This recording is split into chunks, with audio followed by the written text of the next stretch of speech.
Pathanamthitta കുളനടയിൽ വാഹനാപകടം. Tourist ബസും ലോറിയും കൂട്ടിയിടിച്ചാണ് അപകടം സംഭവിച്ചത്.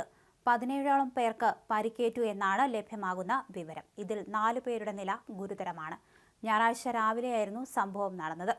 അന്തർ സംസ്ഥാന സർവീസ് നടത്തുന്ന സ്വകാര്യ ടൂറിസ്റ്റ് ബസ് എതിർദിശയിൽ നിന്ന് വന്ന ചരക്കു ലോറിയുമായി കൂട്ടിയിടിച്ചു.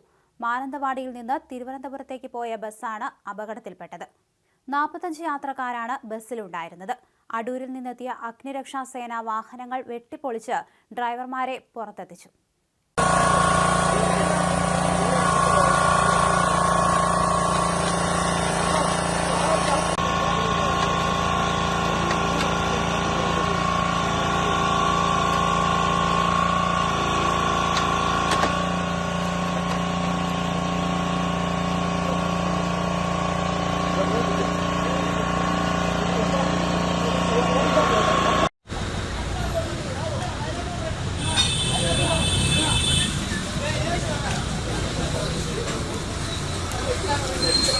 Hadi bakalım.